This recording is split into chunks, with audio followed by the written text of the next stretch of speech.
Oke, teman-teman, bertemu lagi dengan saya, Pak M. Kali ini kita akan melanjutkan materi pembelajaran kita tentang statistika. Yang kita awali dengan pertemuan pertama ini tentang konsep dan pendahuluannya. Semoga simpel dan mudah dipahami, teman-teman ya. Nah, kita awali dengan pengertian dari statistika itu. Tentunya kita semua sudah pernah dengar atau sering dengar apa itu statistik dan apa itu statistik ya.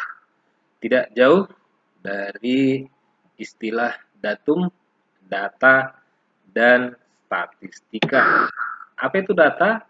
Data itu kumpulan keterangan dari suatu kejadian atau objek yang merupakan angka ataupun bisa juga dia berupa simbol. Nah, kumpulan data ini yang digunakan sebagai acuan untuk mengambil keputusan. Nah, datum yaitu masing-masing keterangan yang diperoleh dari data atau objek itu sendiri.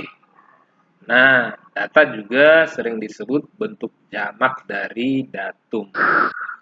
Macam-macam data, bisa dia berbentuk data kuantitatif.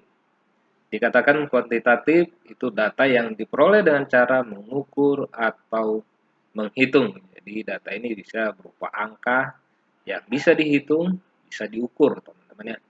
Kemudian ada satu lagi data kualitatif, yaitu data yang dalam bentuk sifat atau gambaran kualitas dari suatu objek yang diteliti. Itu tentang data dan datum, teman-teman. Nah, statistika itu sendiri apa?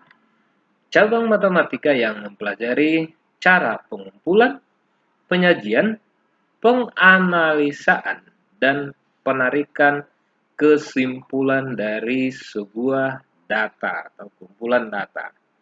Nah, statistik itu informasi yang bisa didapatkan dari data. Dibagi dua, bisa berbentuk deskriptif, bisa berbentuk inferensi. Nah, informasi yang bisa menggambarkan data yang diperoleh itu disebut bentuknya deskriptif, yang data yang digunakan untuk menarik kesimpulan tentang populasi objek yang lebih besar itu disebut inferensi. Nah, selain data, datum, dan statistik, nanti juga kita akan sering ketemu dengan istilah populasi dan sampel. Apa itu populasi dan apa itu sampel? Kita lihat ilustrasi di sini, seperti halnya pada saat sekarang ini, di mana dilakukan uji coba daripada apa yang dinamakan sampel ya, uji coba tes ya terhadap sejumlah orang untuk memperoleh vaksin ya, vaksin COVID-19. Jadi dari seluruh populasi masyarakat Indonesia itu hanya diambil beberapa sampel saja. Nah, berarti populasi itu adalah semua objek yang akan diteliti. Jadi sampel itu perwakilannya ya teman-temannya sebagai populasi yang benar-benar diambil datanya dan dibuat statistiknya. Jadi ada kumpulan seluruh objek itu disebut populasi. Bagian dari populasi itu diambil sebagai perwakilan daripada objek ini, itu yang dinamakan sampel. Nah, itu ya lebih jelas ya teman-temannya. Nah, data statistik bisa disajikan dalam berbagai bentuk penyajian. Di antaranya dalam bentuk tabel. Nah, di sini ada contoh nih. Tabel nilai ulangan matematika 15 siswa SMK ya pada tahun 2020. Nah, di sini ada tabel nilainya 6 sampai 100. Nah, di sini ada turus. Turus itu adalah simbol garis tegak atau garis miring yang digunakan untuk mewakili frekuensi daripada nilai ini. Nah, frekuensi itu adalah jadi dari data ini kita bisa baca yang bernilai yang siswa yang memiliki nilai 60 ada 3 orang. Ya, demikian yang 70 ada 6 orang. Nah, mendapat nilai 100 ada 1. Nah, dengan melihat data ini, melihat bentuk tabel ini kita bisa tahu oh berapa siswa yang memiliki nilai 90, berapa nilai yang terbanyak yaitu 6. Ada 6 orang yaitu 70. Nilai terbanyaknya itu ada 70. Nah, totalnya adalah 15. Jadi data ini sudah mewakili daripada nilai ulangan matematika siswa tersebut. Nah, boleh disajikan lagi di sini bentuk tabel tinggi badan siswa kelas 12. Apa bedanya, teman-teman? Nah, kalau di sini ini datanya tunggal. Kalau di sini tabel datanya itu kelompok ya. Data tunggal ini data kelompok karena dia berbentuk rentangan, bentangan seperti ini ya. Ini disebut kelas ya. Kelas nanti akan kita bahas lebih lanjut ya. Ini berbentuk bentangan. Jadi antara 150 sampai 155 yang tinggi badannya ada sejumlah 3 orang. Frekuensinya 3 orang. Nah, yang paling banyak berapa? Tinggi badan 162 sampai 167. Ada 20 orang. Nah, informasi-informasi itu sudah kita dapatkan dari hanya melihat tabel seperti ini, teman-teman ya. Jadi ini datum atau informasi yang kita peroleh, yaitu tadi keterangan tadi. Ada berapa siswa yang tinggi badannya sekian, ada berapa siswa yang nilainya sekian. Nah, itu kita peroleh dengan hanya melihat data tabel statistik seperti ini, teman-teman ya. Nah, berikutnya penyajian data dalam bentuk diagram atau grafik ya. Tentu kita sudah pernah dengar ya. Apa itu diagram ataupun grafik? Nah, diantaranya contoh diagram itu ada diagram batang namanya ya. Di sini kita contohkan, buatlah diagram batang berdasarkan tabel berikut. Nah, ini data tabelnya ya.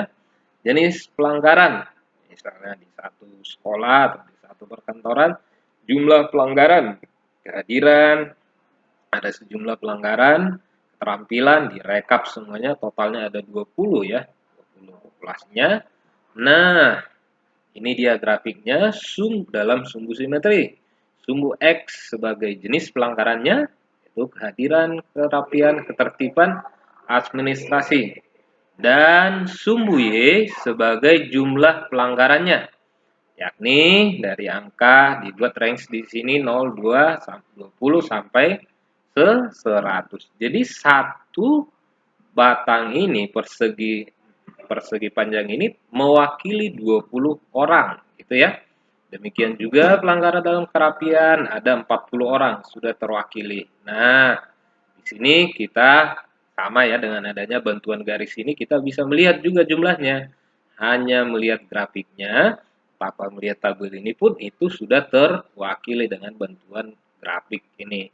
Nah, yang tertinggi pelanggaran apa nih? Misalkan administrasi, oh ternyata ada 80 bentuk pelanggaran. Nah, itu teman-teman. Terendah di mana? Di kehadiran. Berarti lumayan rajin nih hadirnya ya, teman-teman. Kira-kira informasi seperti itu yang didapatkan dengan melihat data tabel dan diagram batang seperti ini. Oke, diagram batang ini juga disebut diagram balok. Oke, sudah lebih tahu ya tentang teman-temannya. Nah, kita lanjut lagi diagram garis. Tadi diagram batang, sekarang kita lihat contoh yang berbentuk diagram garis. Nah, ada tabel data perusahaan di sini ya, PT Intex tahun 2013 sampai 2017. Perkembangan hasil produksinya mereka catatkan dalam bentuk ya catatan tabel seperti ini dijadikan grafik. Sama ya, teman-teman ya. Kalau tadi sumbu X-nya itu jadi tahun nih ya di sini dan sumbu Y-nya itu jadi jumlahnya unit yang diproduksi. Jadi dia buat range mulai dari 500 ya, 10.000, 15.000 ini range-nya. Oke. Nah, 2013 ada berapa produksinya? Ada 10.000 unit. Nah, ini juga bantuan garis ini pun membantu kita berapa? Di tahun 2014 berapa? Ada penurunan di tahun 2016, demikian ada lonjakan di tahun 2017 dengan 30.000 unit produksi. Oke. Nah, semakin jelas ya teman-temannya. Oke, kita lanjut bentuk diagram lainnya. Di antaranya ini yang saya ambil adalah diagram lingkaran. Tabel berikut menunjukkan data jumlah SMK di 5 kota, kota A, B, C, D, dan E. Itu nama kotanya. Banyaknya di SMK di sana di kota A 100, 200, nah ini berjenjang ya, ada 400 dan 20 hingga totalnya ada 800. Nah, ini maksudnya disajikan dalam bentuk lingkaran. Namanya juga lingkaran ya bulat ya teman-teman ya.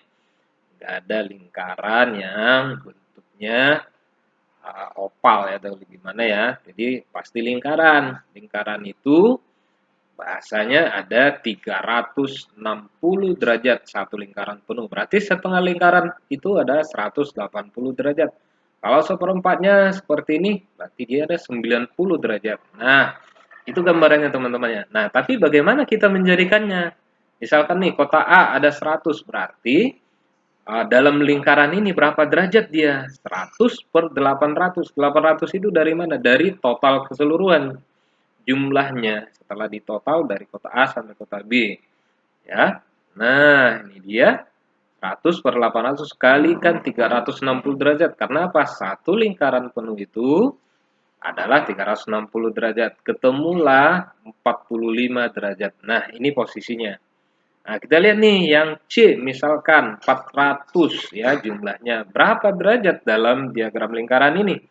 400 dibagi 800. 800 tadi jadi total keseluruhan dikali 360 derajat. 360 derajat itu karena satu lingkaran penuh itu 360 derajat sehingga menghasilkan angka 180 derajat. Oh, ternyata benar. Jadi posisinya seperti ini. Satu lingkaran dibagi dua. Inilah kota C. Ya, demikian ya teman-temannya. Selanjutnya kota E. Jumlahnya 20. Bagikan 800. Kalikan 360. 9 derajat lah di gambar diagram lingkarannya. Nah, di sini ada latihan teman-teman. Silakan dikerjakan mandiri ya. Nanti buat catatannya, kalau bisa dijawab saja ini pilihan ganda. Pertanyaannya, hobi dari 40 siswa disajikan dalam diagram. Nah, diagram lingkaran berikut. Banyaknya siswa yang hobi menari adalah titik-titik orang. Deng. Tentu dengan mengikuti langkah yang tadi, bisa ini di dalam derajat, berarti dalam hal ini dia dalam persen. Satu lingkaran penuh itu adalah 360 derajat atau 100 per persen. Nah, yang ditanya yang ini nih, berapa banyak siswa yang hobinya menari? Yang ini nih yang ditanya. Silakan jawab di komen juga boleh ya teman-temannya. Oke, terima kasih. Semoga bermanfaat. Sampai ketemu di sesi berikutnya. Silakan tetap semangat belajarnya. Perbanyak latihan dan latihan. Tetap semangat, jaga kesehatan. Sampai ketemu di sesi